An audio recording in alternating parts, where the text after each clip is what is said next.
some dreadfully tedious little grey thing that escorted Mr. Rochester's ward about and around. Absolutely no fashion sense whatsoever. I mean, grey hasn't been in years.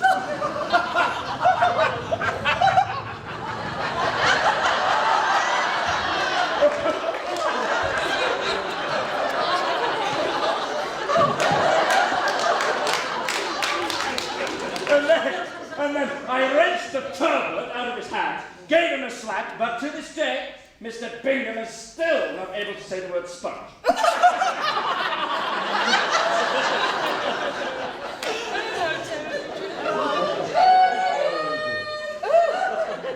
What a little puppet!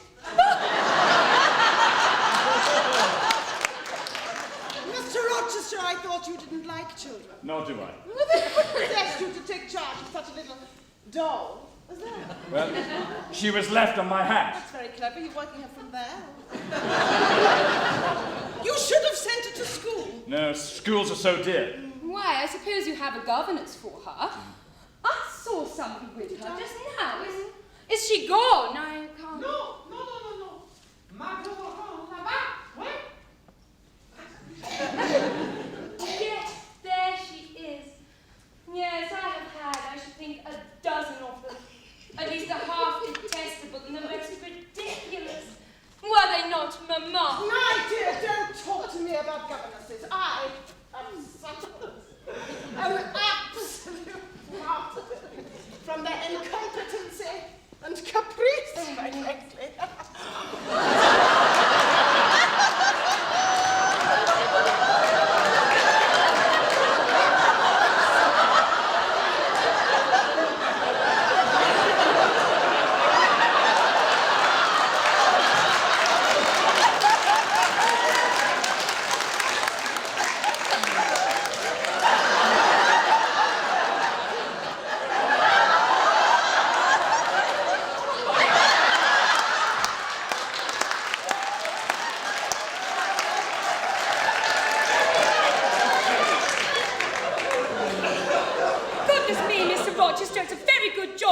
It is green.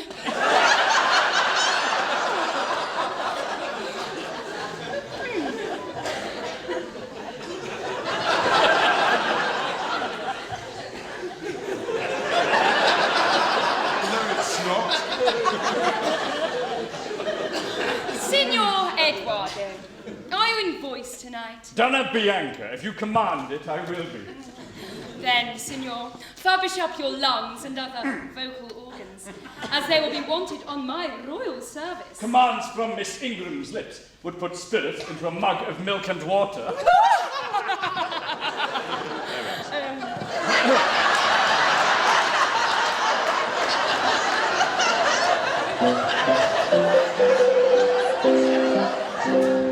Did you not hear, my lady, go down the garden singing? Blackbird and thrush were silent, the air is ringing. Oh, surely you saw my lady in the garden there, shaming the rose and lily, for she is twice as fair. Though I am nothing to her.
How do you do? I am very well, sir. Why did you not come and speak to me in the room? I did not wish to disturb you as you seemed engaged, sir. What have you been doing during my absence? Nothing particular. Teaching Adele as usual, sir. And getting a good deal paler than you were. What is the matter? I am tired, sir. And a little depressed? What about? Tell me. Nothing. Nothing at all, sir. I am not depressed. But I affirm that you are. So much depressed that a few more words would bring tears to your eyes. They are there now, shining and swimming.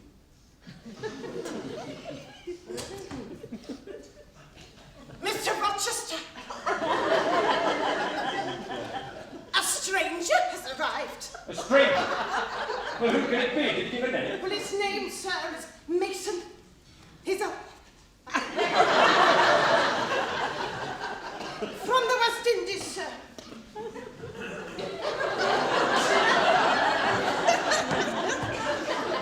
Spanish town. In Jamaica, I think.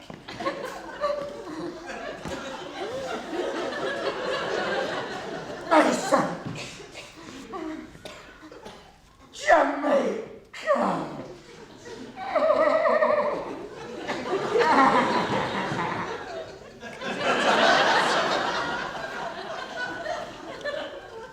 Thank you, Mrs. Fairfax.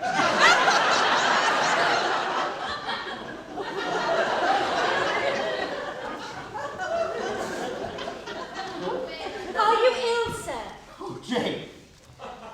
I've got a blow, Jane! Is it something you ate, sir? Oh, lean on me, sir. You offered me your shoulder once before. Let me have it now. Oh, yes, sir. And my arm. Oh, my little friend. If only I were in a quiet island with only you. And trouble, and danger, and hideous recollections were removed from me. Now, Jane, go. I must deal with this devil, Mason. Go.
Are you up?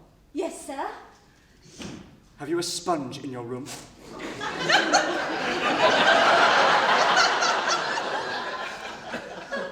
And salts, volatile salts. Yes, sir. Then fetch both and come this way, and make no noise.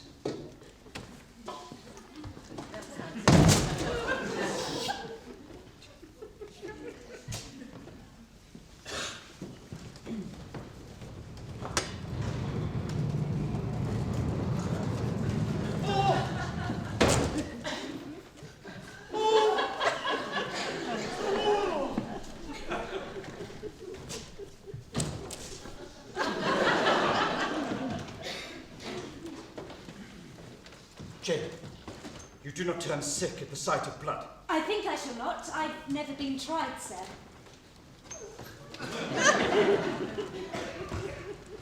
Miss, here, Jane, hold the candle. Richard, the salts.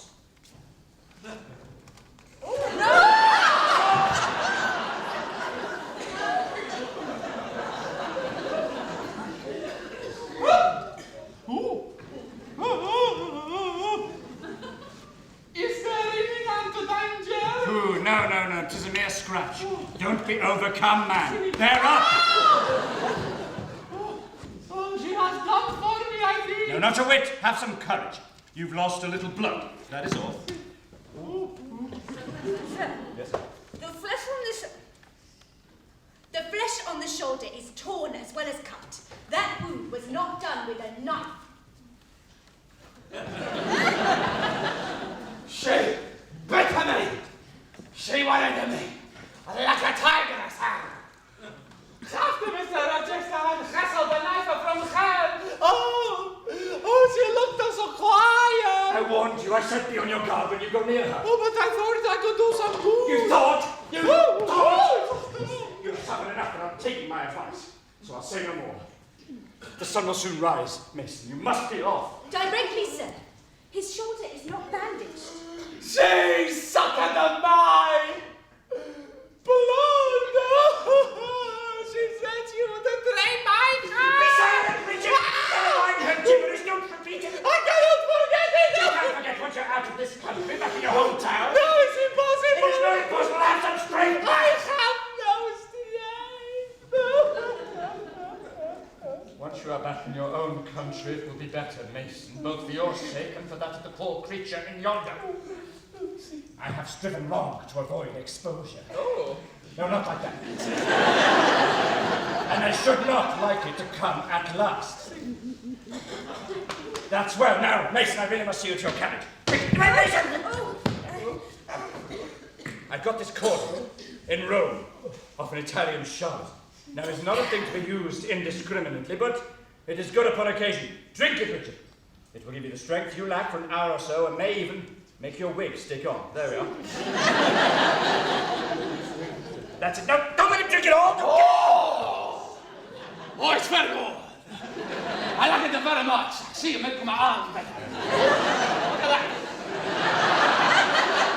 It hasn't cured the wig, though. Please, listen, it must be good. Mr. Rochester. Yes. Please, take the can of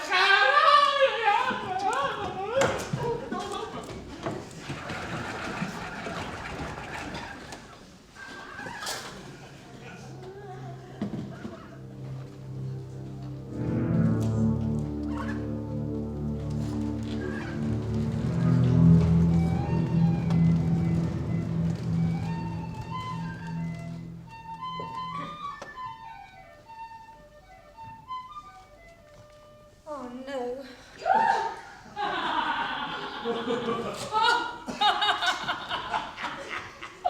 Oh, what a simply splendid ride, Eddie. Mr. Rochester? Oh, Mr. Rochester? does that person want you, Eddie? I'll see you shortly. Certainly does. Oh, she's a rare one, is she not, Jane? A strapper, a real strapper.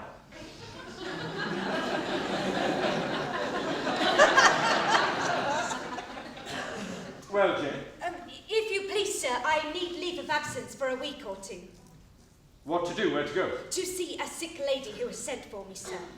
What sick lady? Her name is Reed. Mrs. Reed of Gateshead. Her son has died and the shock has caused her to suffer a stroke. When do you wish to go? Early tomorrow morning, sir. Well, you must have some money. You cannot travel without money, and I dare say you have not much.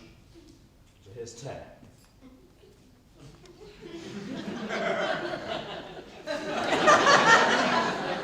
Is it not plenty? Yes, sir. See? Mr. Rochester, if you please, take this opportunity to mention another matter of business. I'm curious to hear it. It is becoming apparent, sir, that you are going shortly to be married. Sir? Yes. What then? In that case, Adele must go to school and I must seek an appointment elsewhere, sir. In course. Promise me one thing. That you do not advertise, but trust this quest of the situation to me. I shall be glad so to do. If you in your turn will promise me that I and Adele will both be safe out of the house before your bride enters it. Very well. Eddie, someone's eaten all the kedgeree.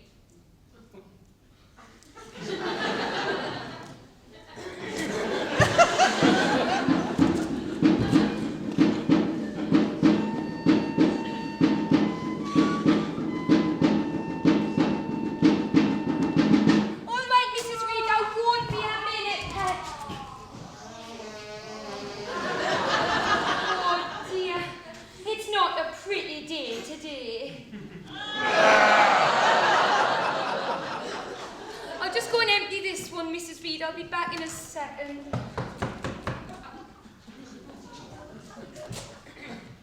Bessie. Oh, bless you, miss. Oh, I knew that would. Oh, you're lame as ever. Yes, Bessie, how is Mrs. Reed? Alive still, I hope? Oh, yes, pet, she is still alive. Doctor says she may linger a day or two, but while he hardly thinks she will recover. Come and let us see if she'll know you. Oh, yes.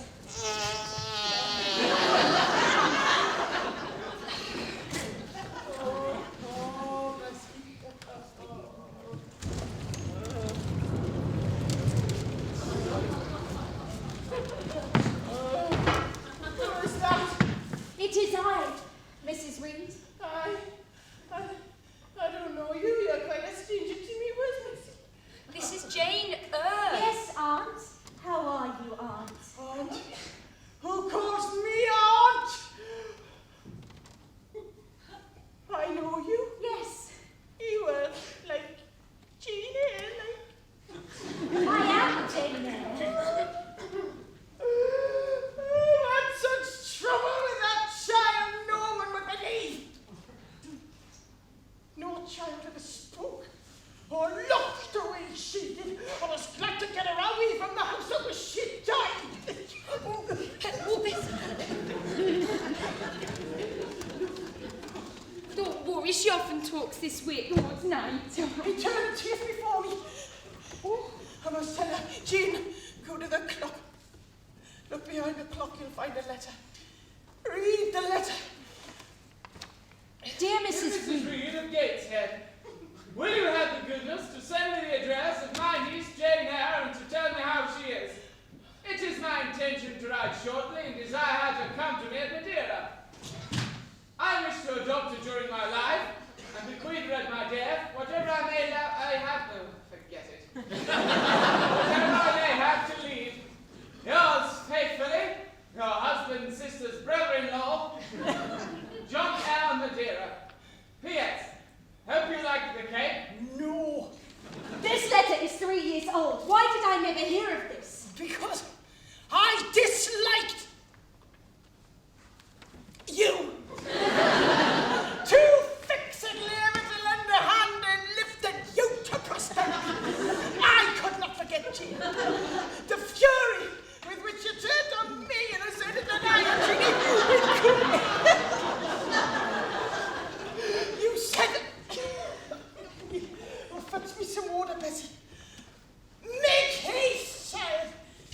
Oh, Aunt, forgive my passionate language. I was just a child then. 9 years have passed since that day. I could not forget it. So, I took me revenge. Oh, yeet.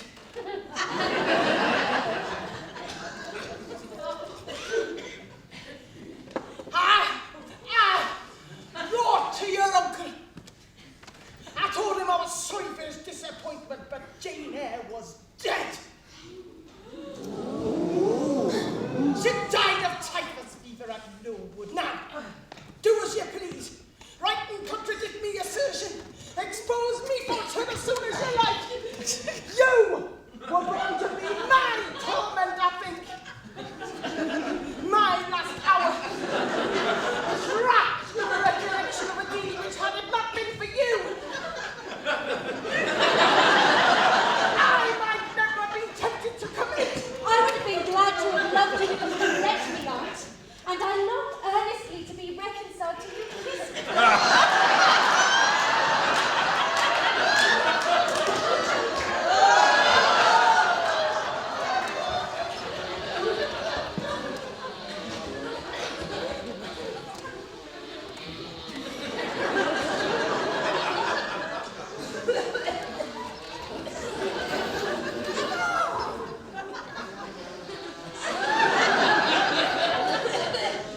live to a good old age. Her life was shortened by Master John and his ways. Yes. I expect you'll be wanting to write for Uncle now, Pat. Oh, yes, I'll write a letter at once.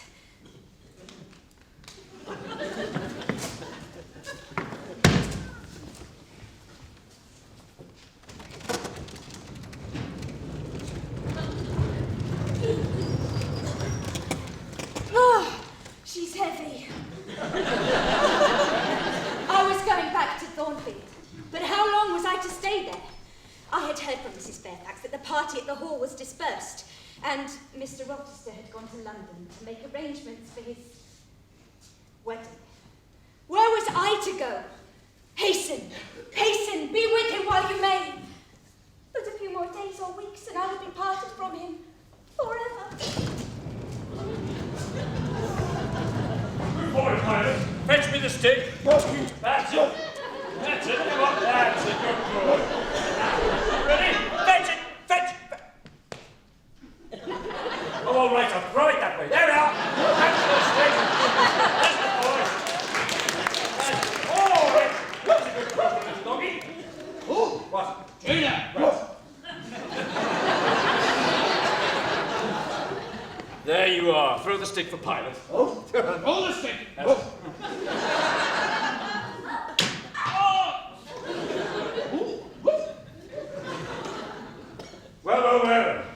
Jane Eyre. What the devil have you done with yourself this last month? I have been with my aunt, sir, who is dead. True Janian reply. Absent from me a whole month. And forgotten me quite. I'll be sworn. Have you not been to London, sir? Yes. I suppose Mrs. Fairfax told you. You must come and see the carriage, Jane. See if you think it will suit Mrs. Rochester exactly. Then you are going to be married soon, sir? Yes. Very soon, Miss Eyre. I shall, of course, look out for employment and an asylum for you. I consider that when a dependent has done her duty as well as you have done yours, then she has a sort of claim upon her employer for any little assistance he can conveniently render her. Jane. Yes. Thornfield is a pleasant place in the summer, is it not? Thornfield. I wish I'd never come to Thornfield. Because you were sorry to leave it? I love Thornfield. I love it because I have lived in it a full and delightful life. I have not been trampled on. I have not been buried in inferior minds and excluded from every glimpse of what is bright and energetic and high. I have known you. And it strikes me with terror and anguish. To know that I absolutely must be torn from you forever. I see the necessity of departure, and it is like looking on the necessity of death.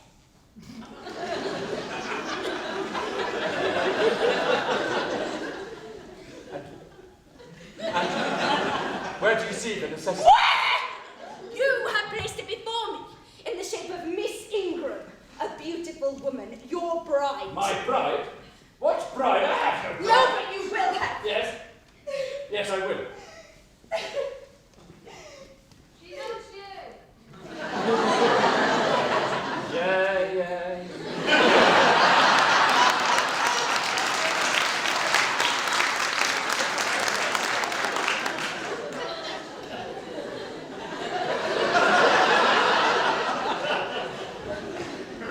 Here we go.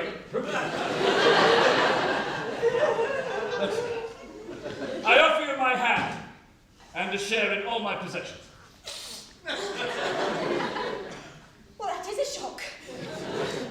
You play a farce which I really laugh at. No. I would not, could not marry Miss Ingram. You strange, unearthly thing. I love as my own flesh. You, poor and obscure and plain and plain as you are.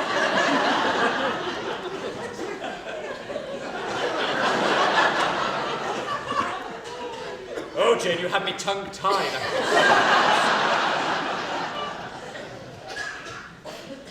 I entreat that you accept me as a husband. Are you in earnest? Do you really love me? I do. And if an oath is necessary to satisfy you, then I swear it.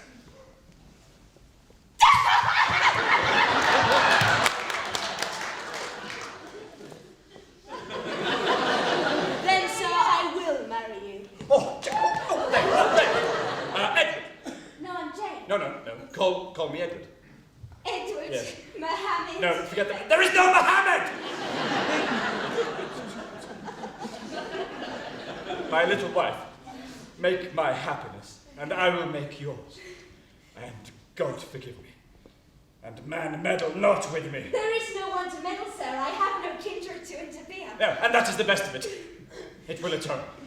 It will atone. For is there not love in my heart, and constancy in my resolves?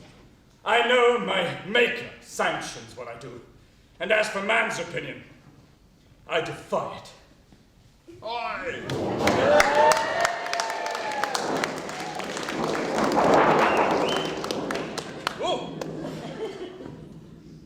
Look at that.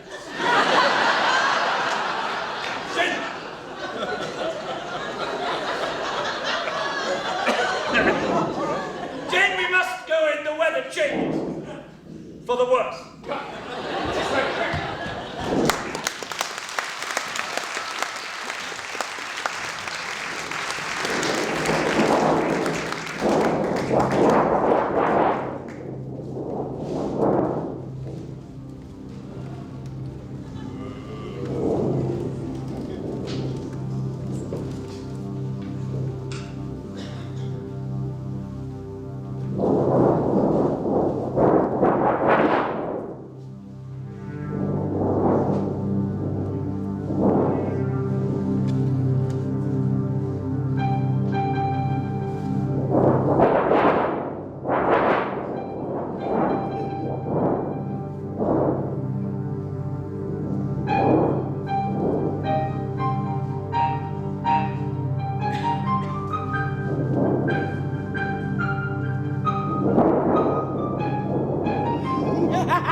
You are not only the pride of my life, but the delight of my eyes. Oh, that's much better. Thank you. Now quickly, Jane. We must to the church.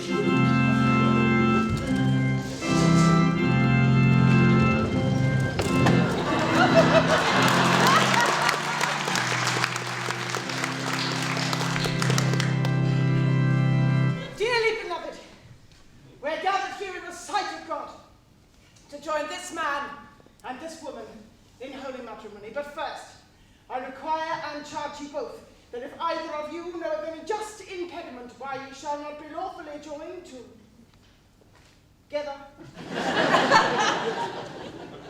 you do now confess it. For be it known that so many as are joined together, otherwise than by God's holy words, they are not joined to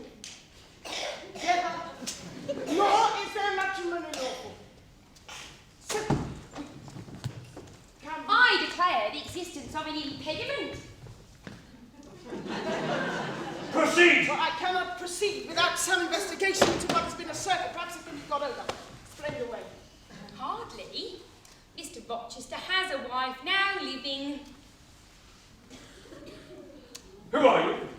My name is Briggs, a solicitor of Ermine Street, London. And you would thrust on me a wife? I would remind you of your lady's existence, sir, which the law recognises, even if you do not. I affirm, and can prove, that on the 20th of October, 1837, Anno Domini, Mr. Edward Fairfax Rochester of Thornfield Hall, England, was married to Miss Bertha Antoinetta Mason, daughter of Jonas Mason, a merchant of St. Peter's Church, Spanish Town, Jamaica. A copy of the record of the marriage is now in my possession. Signed, Richard Mason. Well, that, if a genuine document, may prove that I have been married, but it does not prove that my wife is still living. She was living 3 months ago, sir. How do you know? We'll have a witness to the fact, whose testimony even... Well, then produce him or go to hell! Sir, this is a secret place. Sorry. Produce your witness, sir. Mr. Mason, would you have the goodness to step forward? You got wind, sir? Mr. Mason, are you aware whether or not this gentleman's wife is still living? I have. She's a living at Thornfield Hall. I saw her last April. Enough. Would close your book. And take off your servants. There will be no wedding today. Bigamy is an ugly word.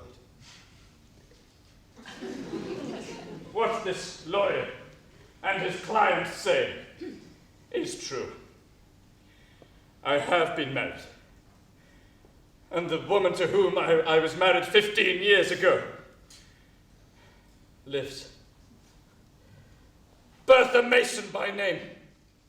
Sister of this resolute personage. So cheer up, Dick. I would sooner strike a woman as you.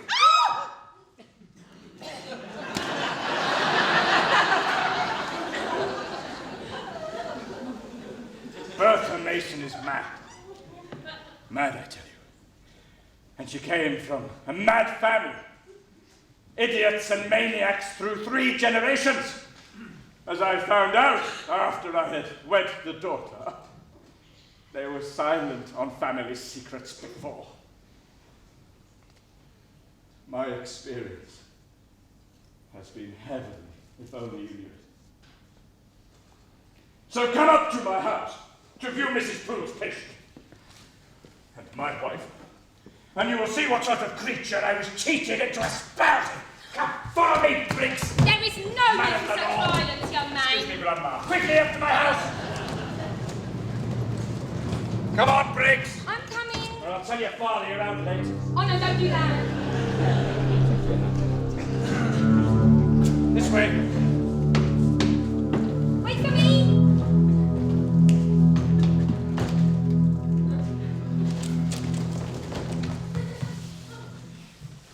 Ladies and gentlemen, I beg of you. No sudden movements. No loud noises.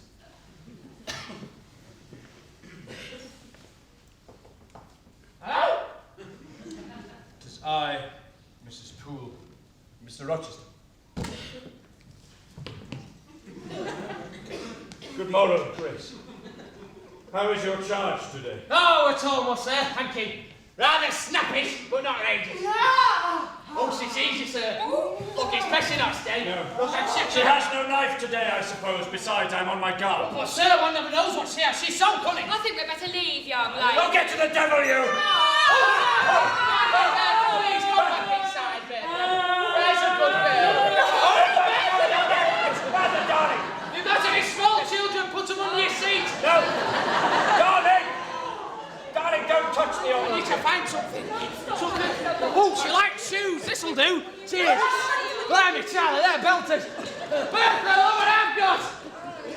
They're very fancy, but rather pungent. There you are, darling. Oh, pink shoelaces. Stylish. The smell.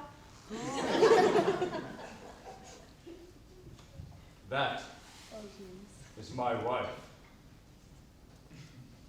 Such is the sole conjugal embrace I am ever to know. Soul. And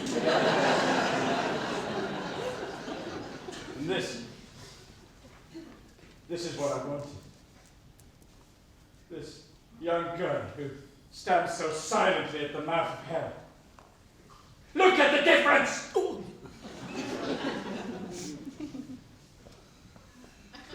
Now judge me, man of the law. Be off with you. I must shut up my pride. Get off! Oh, no, you that's on your hands off. Besides, it'll keep her entertained for days. Go on, let's go and give it a sniff. You know how you like that.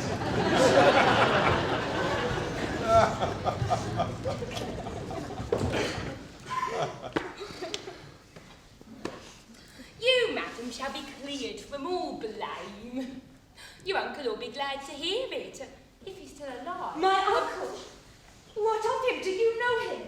Well, Mr. Mason does. When your uncle received your letter intimating the contemplated union between yourself and Mr. Rochester, Mr. Mason, who was staying in Madeira to recruit himself on his way back to Jamaica, happened to be with him. Mr. Eyre revealed the intelligence, for he knew that Mr. Mason was acquainted with Mr. Rochester. Astonished and distressed, as you may well suppose, Mr. Mason revealed the true state of matters. I hope you're concentrating. Now then, your uncle, I am sorry to say, is now on his sick bed, from which, due to the nature of his disease, it is highly unlikely he will ever recover. Unable to hasten back to England himself to extricate you from the snare into which you had fallen, he implored Mr. Mason to prevent the false marriage. He referred him to me for assistance. I used all dispatch, and I'm thankful I was not too late. I would advise you to accompany Mr. Mason back to Madeira. Right. But I think your uncle will be dead ere you get there. I think you'd better remain here in England until you can hear further either from or of Mr. Eyre. Anyway, I must be gone. Good day, Miss Eyre.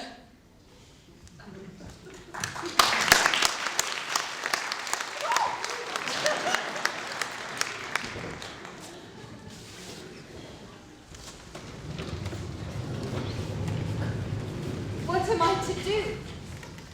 Leave Thornfield at once. I cannot. No, you must. You will tear yourself away.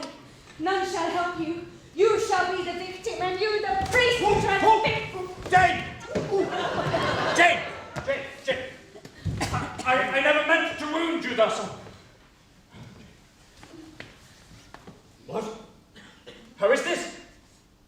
Oh, I know. Because I have a wife already. You do not love me then? I do love you, sir, more than ever. But if I was to live with you as you desire, I would then be your mistress. To say otherwise is false. But all happiness will be torn away when you leave. And what then is left? For a wife, I have but a maniac upstairs. What shall I do, Jane? Do as I do. Trust in God, believe in heaven, and hope to meet again there. Then you will not yield. No. Never. Never was anything at once so frail and so indomitable. Are you leaving me? Yes! Then you will not come. You will not be my comforter, my rescuer, my deep love, my wild woe, my frantic prayer, and all nothing to me.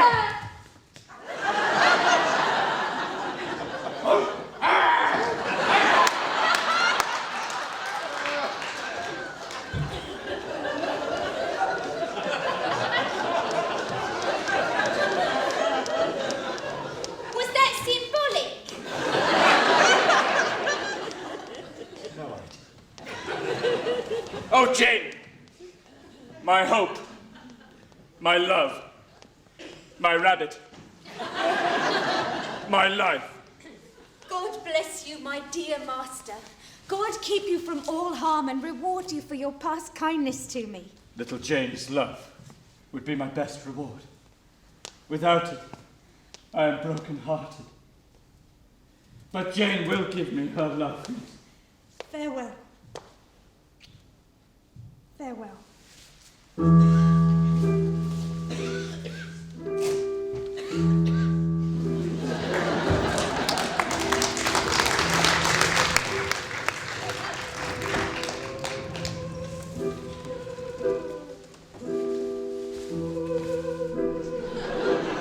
A mile off beyond the fields lay a road which stretched in the contrary direction to Milford.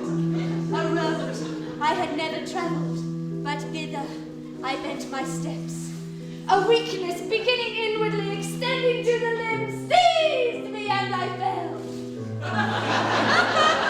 I lay on the ground, pressing my face to the wet turf. I had some fear, or hope, that here I should die. But I was soon up, as eager and as determined as ever to reach the road. When I got there, I was forced to rest me under a hedge. And while I sat, I heard wheels and saw a coach come on.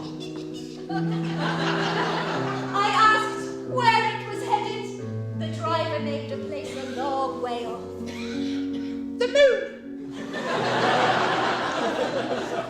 I entered, and it rolled on its way. 2 days passed.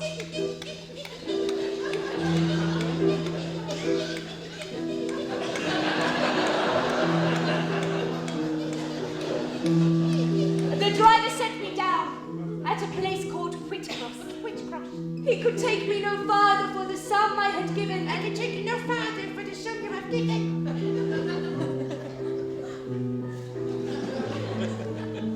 And I was not possessed of another penny in the world. Thank you. Alone. Alone and destitute, I struck straight into the heath. I waded knee-deep in its dark growth. Years of training. Thus I wandered like a lost and starving dog. When at one dim point, far in among the marshes and the ridges, a light sprang up. It may be a candle in the house.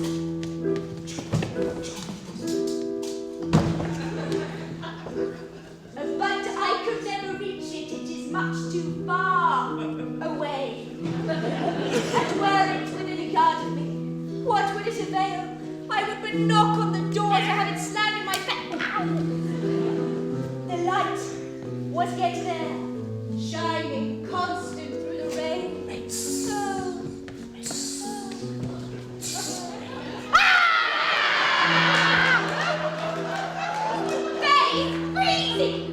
And it's gone right down my bra. I wonder who she asked to rub her down. Well done, Bob. Yes, very good. Little literal for my taste. We'll continue training in the morning, eh? Oh, thank you very much. Enjoying this physical theatre, then? It's very alternative. It is, indeed.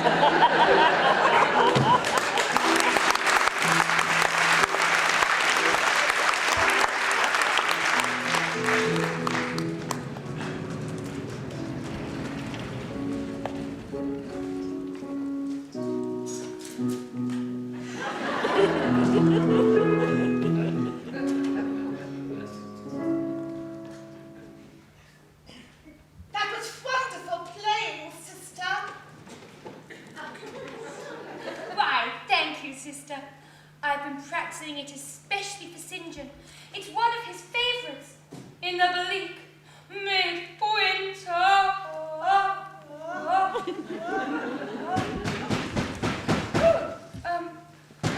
St. John, is that you? Yes! Open quickly! Ooh, how wet and cold you must be coming. Who's that? I cannot tell. I found her at the door. She does look white. Is she ill or only famished? Famished, I think. Oh, Mary, is that milk and bread? Why, yes, indeed. Fetch it me. Right.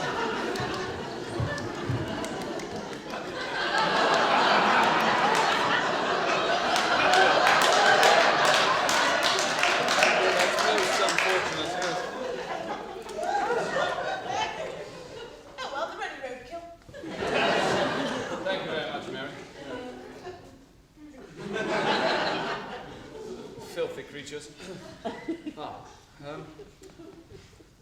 Strange lady! Here, try to eat a little. Yes, try to eat. Just a little at first. Mary, restrain her. She's like a rabid badger. Right.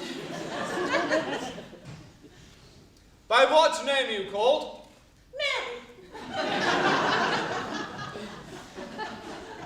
My name is Jane Eyre.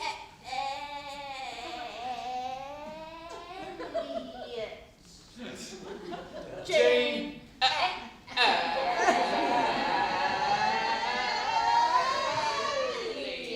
Yes. What a rather outlandish name. Where are your friends and where are you from? This is very well we took her in. Heaven knows what would have happened had she been left out all night. I wonder what she's been through. Strange hardships, I should imagine. A poor, emaciated, pallid wanderer. To speak truth of warmth to her, I do wish we may be able to benefit her permanently. Oh, yes, St. John. Oh, please, let's keep her. Oh, pretty, please, sugar and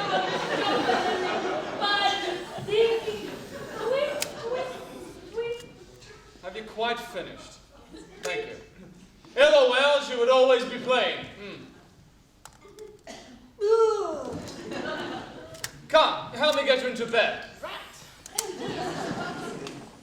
Well, that's how we first met. Quite a bedraggled wretch, really. My sisters and I, we took her in and we nourished her. My sisters grew rather attached to her. She asked for help in seeking employment, and I found her a position as a schoolmistress in my parish. I would visit her regularly, gaining no pleasure from the acquaintance, merely doing my duty. It was during one of these visits that I found her name was not Jane Elliot, but was in fact Jane Eyre. This brought about a pleasing circumstance. For her, not for me. I never enjoy anything.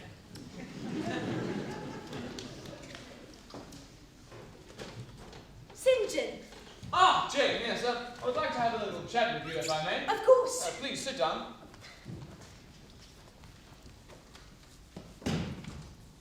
Are you sitting comfortably? Yes. Then I'll begin. 20 years ago, a poor curate fell in love with a rich man's daughter. She fell in love with him and married him, but before 2 years had passed, the rash pair were both dead, laid quietly side by side under one slab. They left a daughter who was reared by its maternal relations, an aunt-in-law, a Mrs. Reed of Gateshead. You stopped. Did you hear a noise? To continue. After 10 years, Mrs. Reed had this child transferred to a place you know well. A Lowood school where you yourself once resided. There, she became a pupil, then a teacher, and then a governess, and undertook the education of a ward belonging to a certain Mr. Rochester. I have nearly finished. Hear me to the end, yes. Of Mr. Rochester's character I know nothing but one fact, that he professed to offer marriage to this young governess, but at the altar it was discovered that he had a wife yet living, though a lunatic. Mr. Briggs, the solicitor, wrote to me and imparted the details I've now just intimated to you. Is it not a strange tale? Just tell me this. What of Mr. Rochester? Is he well? Mr. Rochester?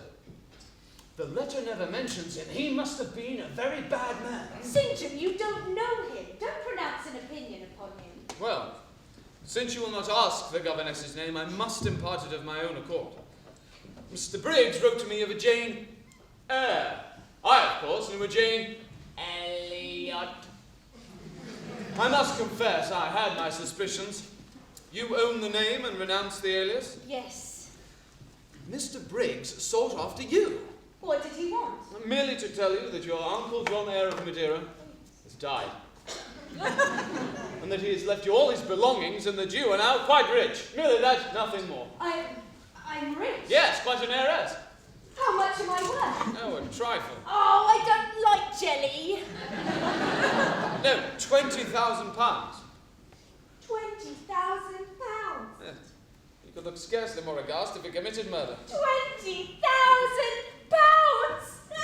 Oh, St. John, that is a large sum! Yes! £20,000! £20,000! £20,000! £20,000! £20,000! Get in! Back of the net, yes! St. John, it puzzles me to know why Mr. Briggs wrote to you about me. Ah, another time perhaps, yes? Tell me what I want I'd to rather know. not just now, I'm rather busy. No, I need to get... Oh, no,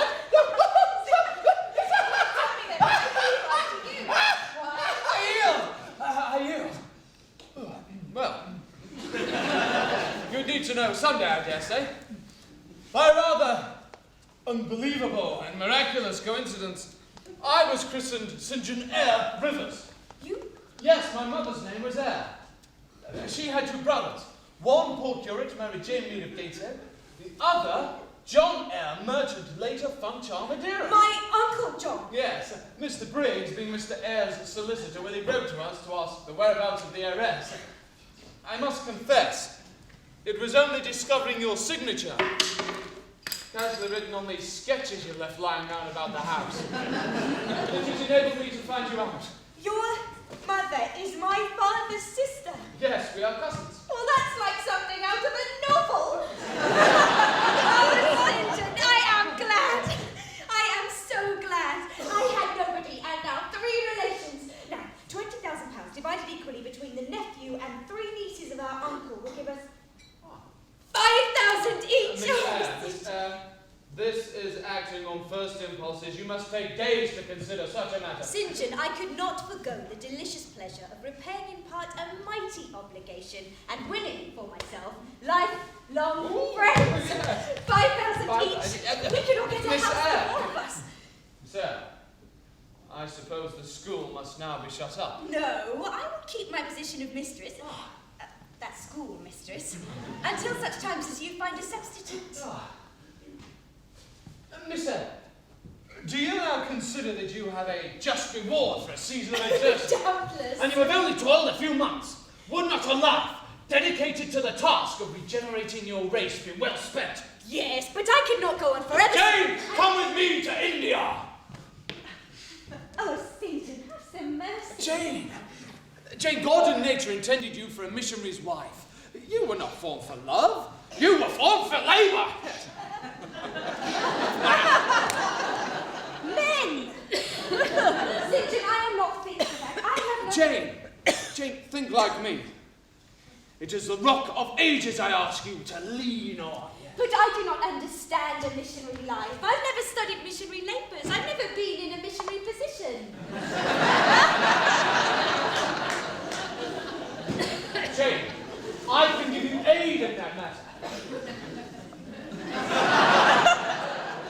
Consider, let your stronger sense guide you. St. John, I regard you as a brother.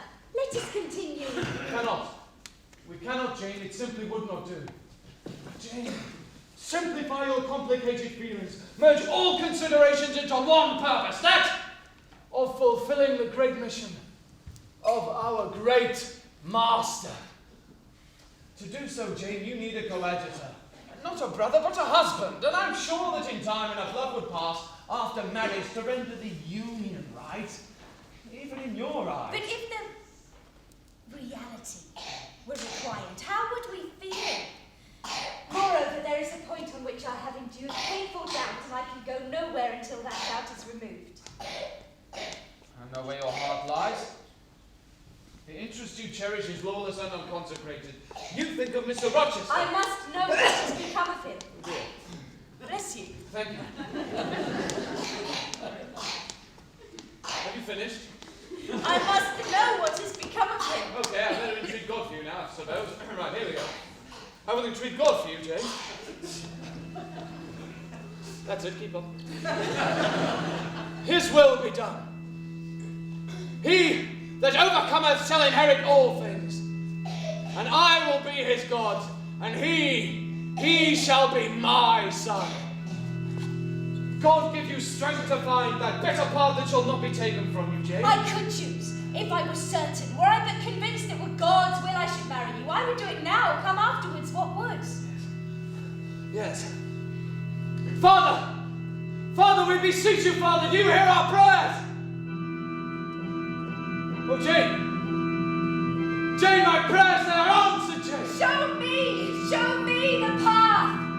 Jane! Oh God! Jane! What is it? Is it Jane? What do you see? Oh, I will come. Yes? I am coming to you. Result! Where are you? Jane, come back, Jane! Jane! I'm going to treat God for you, Jane. Again. Is she fit to be your wife, baby boy, baby boy? Is she fit to be your wife, my baby boy? She's as fit to be your wife as a 42 and I. And we fancy to me fancy all the time, baby boy. She's not fit to be your wife, baby boy, baby boy. She's not fit to be your wife, my baby boy. She's not fit to be your wife, so we won't be trying.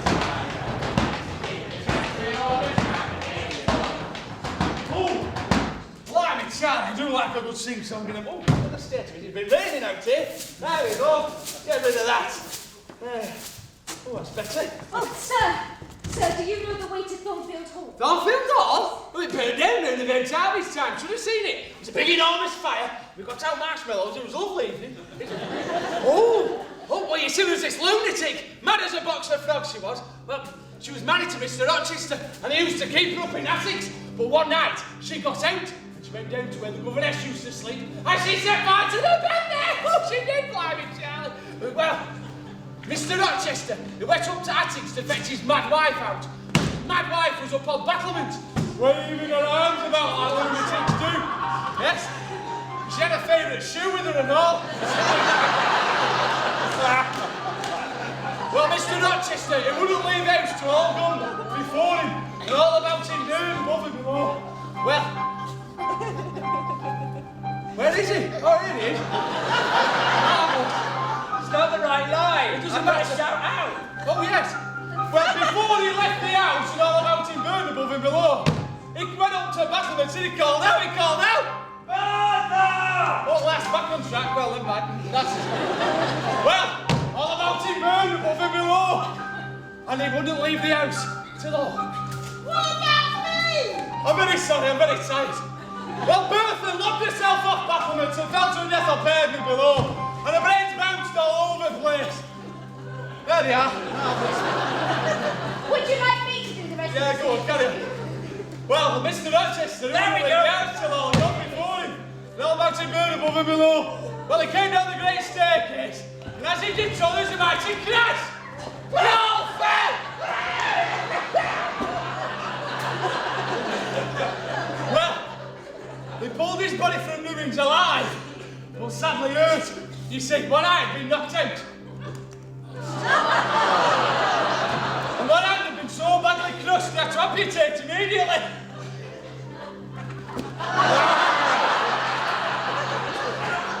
Well, unfortunately, his good eye got infected, he went blind in that as well, so you see he's alive, but sadly blind and a cripple. Where is he? Where does he now live? Well, lives at Ferndean Manor, about 30 miles off. Have you any means of conveyance? Oh, aye, we've got a chaise, a very handsome chaise. Listen, got ready instantly. And if you can take me to Ferndean before dark this day, I will pay you handsomely. Right you are, madam. Margaret! Get the chaise ready! That's it. Here we go. Marvellous.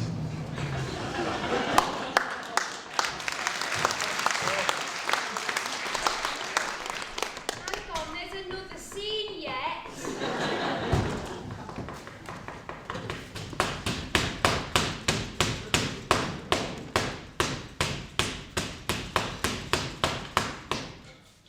Oh, is it really you, miss, come at this late hour to this lonely place? Mary, tell your master that a person wishes to speak to him, but do not give my name. Oh, he'll not sit there, miss. He refuses everybody. Mary! Oh, I'd better go in. Is that what he wants? Aye. He always has candles brought at dark, though he be blind. Give the tray to me, Mary. I will take it in. Oh, no, Mary! Mary, what's up? Down, Violet! Down, hey there! No, stop. Get out, boy. Get out, boy. This is you, Mary, is it not? Mary is in the kitchen. No, I'm not. I'm here.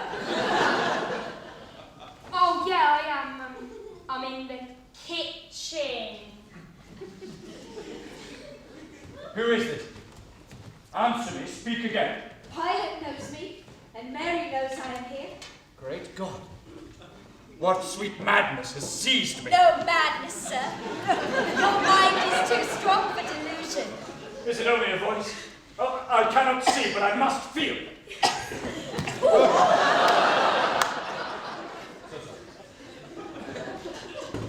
Is it Jane? Oh, this is her shape. And this is her... Oh.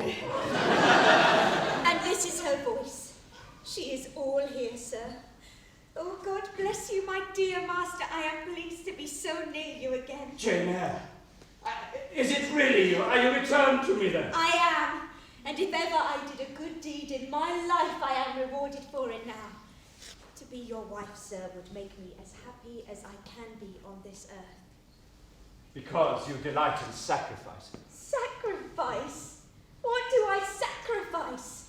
To be privileged to put my arms around what I value. To press my lips to what I love.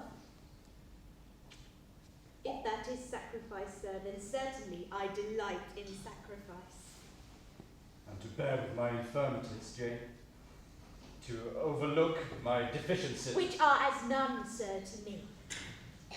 Jane suits me. Do I suit her? To the finest fibre of my nature, sir. Then the case being so, we have nothing in the world to wait for. We must be married instantly. Yes! Oh, good heavens.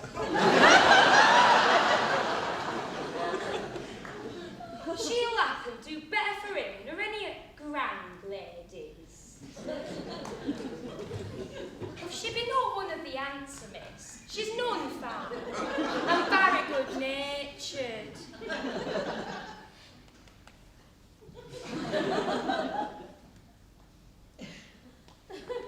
And in Izzy, she's for beautiful. Anybody can see that.